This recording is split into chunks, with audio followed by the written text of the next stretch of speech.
اعوذ باللہ من الشیطان الرجیم بسم اللہ الرحمن الرحیم۔ السلام علیکم dear student, how are you? I hope you all are fine.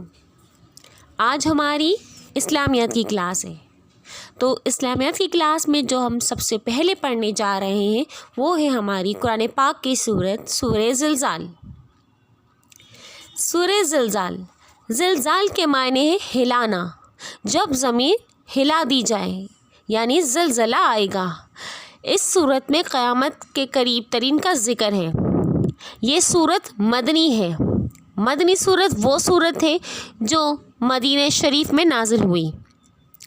قرآن پاک کی ترتیب کے اعتبار سے اس کا نمبر 99 اور نزول کے اعتبار سے 93 ہے۔ تو اب ہم اس صورت کا مطالعہ کرتے ہیں، ٹھیک ہے، کہ اس صورت میں کیا بیان کیا گیا ہے۔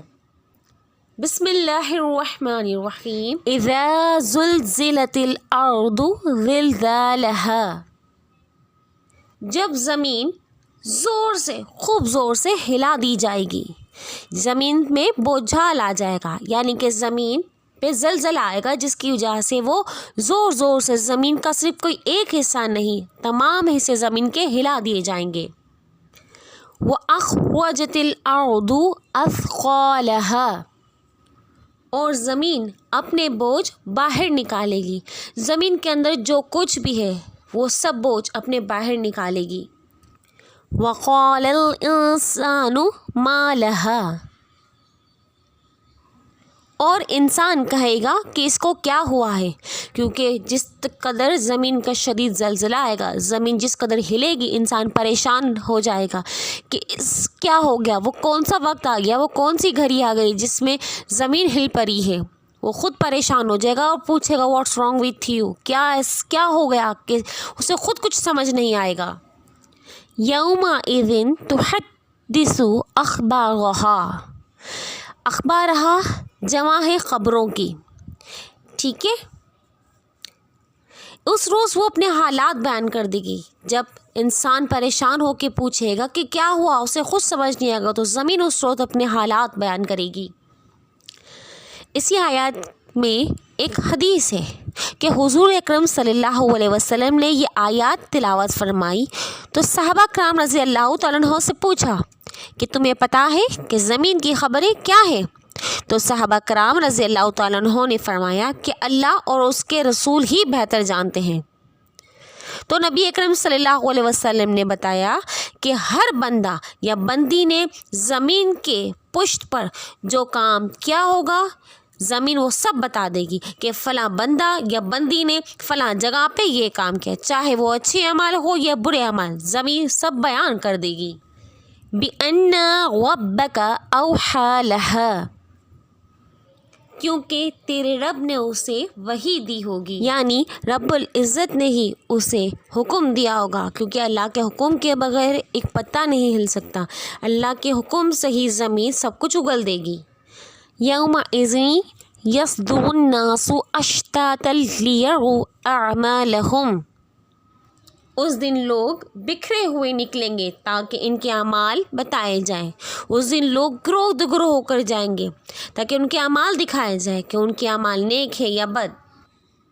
فَمَن يَعْمَلْ مِثْقَالَ ذَرَّةٍ خَيْرًا يَرَهُ، ہاں جو ذرہ بھر بھلائی کرتا ہے اللہ اسے دیکھ لے گا، یعنی کہ جو ذرہ بھر بھی نیکی کرتا ہے تو اللہ اسے دیکھ لے گا۔ اس بات سے واضح ہے کہ قیامت کے دن ہر چھوٹی سے چھوٹی نیکی بھی اس کے اعمال کے وزن میں اضافہ کرے گی۔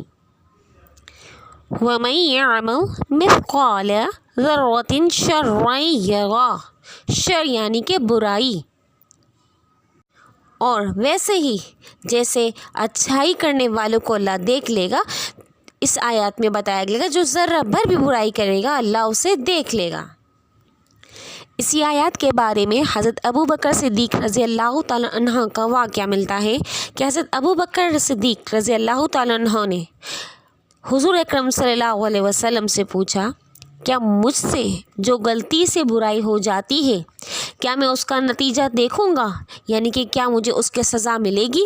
تو نبی پاک صلی اللہ علیہ وسلم نے فرمایا، اے ابو بکر، تمہیں دنیا میں جو کوئی مسئلہ، جو کوئی مسائل پیش آتا ہے، چاہے وہ اسی برائی کی وجہ سے آتا ہے جو تم سے غلطی ہوئی ہو، یعنی کہ جو کچھ برائی، جو کچھ بیماری، پریشانی، مسئلے پیش آتی ہے کسی بھی صورت میں، وہ اسی غلطی کی وجہ سے پیش آتی ہے، اور جو تمہاری نیکیاں ہوتی ہیں وہ اللہ رب العزت قیامت کے لیے سنبھال لیتے ہیں۔ تو بچوں یہاں پر ہماری یہ صورت ختم ہوتی ہے۔ اس صورت میں چند باتوں کا ذکر کیا گیا ہے، اس کا مرکزی خیال یہ ہے کہ اس صورت میں قیامت کے دن کا ذکر کیا گیا ہے کہ زمین ہلا دی جائے گی، اس قدر کہ زمین خود بول اٹھے گی، جس کے اعمال نیک ہوں گے زمین بیان کر دے گی، جس نے زمین پہ برے اعمال کیے ہوں گے زمین اس کی بھی گواہی دے دے گی۔ اس صورت سے ہمیں یہ بھی سبق ملتا ہے کہ ہماری چھوٹی چھوٹی جو نیکیاں ہوتی ہیں وہ ہمارے اعمال میں لکھی جاتی ہیں، جو بروز قیامت ہمارے نیکیوں کے پلڑے کو بھاری کرنے، وزن کرنے میں ہمارے لیے مفید ثابت ہوگی، جس کی بدولت ہی ہمیں جنت کا راستہ آسانی سے مل سکے گا۔ تو بچوں چھوٹی چھوٹی نیکیاں کرو جو آپ کے لیے بروز قیامت آپ کی شفاعت، آپ کی مغفرت کا ذریعہ بن سکے۔ اب آپ لوگوں نے بچوں کرنا یہ ہے کہ اس سورت کو، سورہ زلزال کو عربی اور اردو ترجمے کے ساتھ مکمل یاد کرنی ہے۔ اس سورت کے ترجمہ اور عربی مکمل یاد کرنے کے بعد آپ کی درسی کتاب کے صفحہ نمبر 7 پہ یہ سورت اور ترجمہ موجود ہے۔ آپ کو اپنی کاپی میں اس سورت کا ٹائٹل بنا کے یہ سورت کا ترجمہ لکھنا ہے۔ کام تمام صفائی کے ساتھ کیجیے گا۔ اپنا کام کمپلیٹ کر کے اپنے کیمپسز میں جا کے آپ نے یہ چیک کروانا ہے۔ اگر کچھ سمجھ نہیں آ رہا ہے تو اپنی ہیڈ سے رابطہ کریں اور کام بالکل صفائی سے کریں۔ اپنا بہت سارا خیال رکھیے گا۔ اللہ حافظ۔